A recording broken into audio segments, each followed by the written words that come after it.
jaga emosi gitu. Kenapa sih hoax itu bercandaan, sentilan-sentilan, satir, sarkas itu sering menggunakan bahan sara gitu. Karena sesuatu yang sebetulnya sifatnya baik. Negara-negara tertentu, termasuk Indonesia salah satunya adalah masyarakatnya ini, kita ini masih berorientasi kekeluargaan, family oriented dan religius gitu ya. Tapi sayangnya dua aspek itu sering dieksploitasi untuk sengaja bikin orang emosi menggunakan bahan sara yang pada saat dia emosi akhirnya kemampuan berpikir sehat, berpikir kritisnya diambil alih oleh emosinya. Jari-jari jempol menari, nyebar, yang akhirnya sudah terlanjur nyebar pada saat menyesal, aduh ternyata hoax, dihapus. Tapi udah telat karena ada orang yang mengambil tangkapan atau screenshot. Makanya ada istilah jejak digital itu kejam. Hati-hati Mas Mbak Bapak Ibu. Lalu kedua, jangan mudah percaya dengan katanya. Pastikan sumbernya. Apakah yang diklaim sebagai katanya betul-betul menyatakan seperti yang disebarkan. Jadi tadi ya, pastikan bahwa kabar yang kita terima itu sesuai dengan yang klaimnya katanya. Gitu. Kalau dibilang si A ngomong pernyataannya begini ya kita harus periksa ke si A tadi, ke sumber pertama. Ketiga, perbaiki literasi, jangan malas membaca gitu ya. Lalu keempat, pahami bahwa internet atau media sosial itu tidak sama dengan media konvensional. Penting untuk dicermati alamat situsnya, periksa faktanya, kalau perlu diperiksa silang atau cross check dengan sumber lain. Misal kita baca dari satu media itu nggak ada salahnya kalau diperiksa juga dengan media lain. Mungkin beritanya sama, tapi ada aspek-aspek yang lebih update misalnya, ada tambahan informasinya gitu. Lalu cek keaslian foto, itu bukan hal yang terlalu sulit, sekarang udah ada macam-macam, misalnya pakai aplikasi Google Lens gitu ya.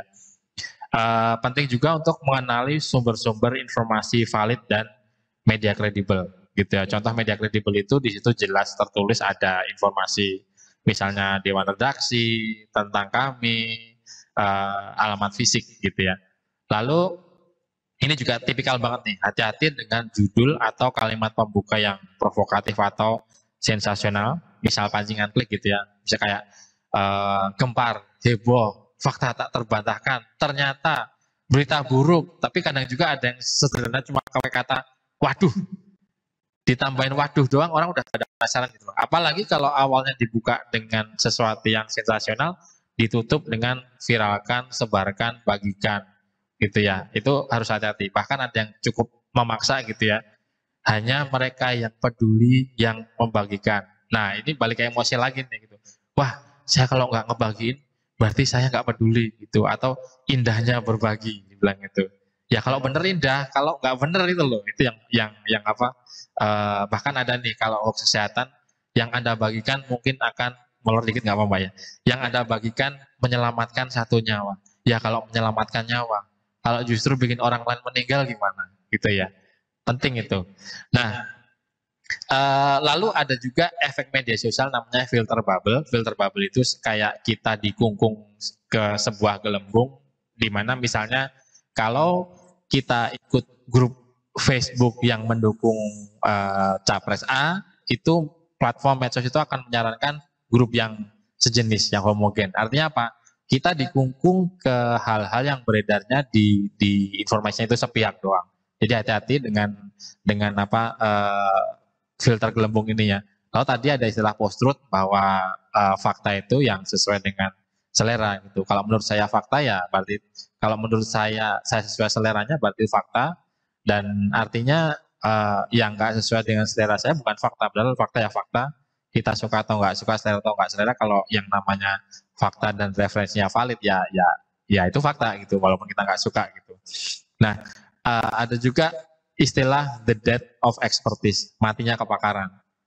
Pakar yang sudah sekolah kuliahnya lama, atau misalnya dokter itu ada praktek dan macam-macam, bisa dibantah dengan begitu mudahnya oleh orang yang nyari di internet. Misalnya gini, bukan sekali dua kali kejadian dokter ngasih resep, tapi yang dikasih resep ngebantah. Alasannya apa?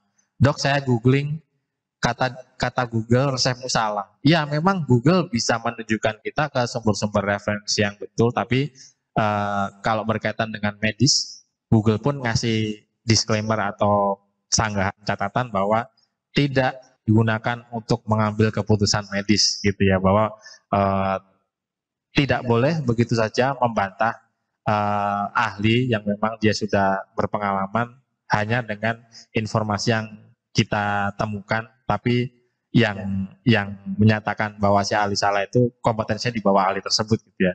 Memang ahli tidak selalu benar, tapi kita tidak bisa begitu saja membantah dengan hal yang kita sendiri bukan ahli di bidangnya gitu ya.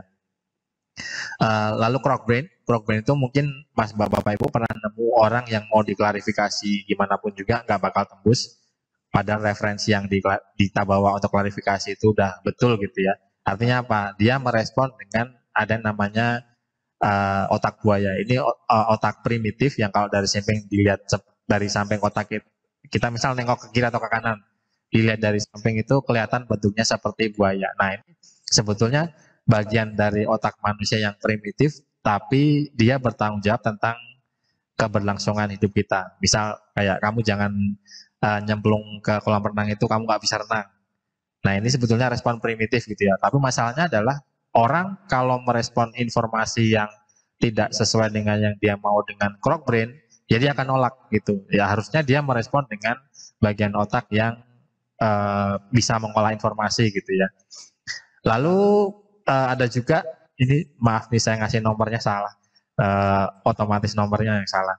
Sabar dalam mengklarifikasi gitu ya. Jadi kalau tadi ya kita sebagai yang lebih muda ketemu yang lebih senior, yang diklarifikasi marah ya sabar aja gitu ya. Atau mungkin kalau mau menghindari konflik dijapri aja.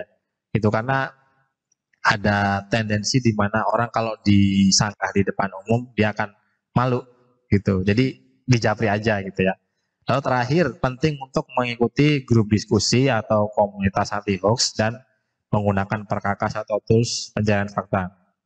Toolsnya apa? Paling sederhana,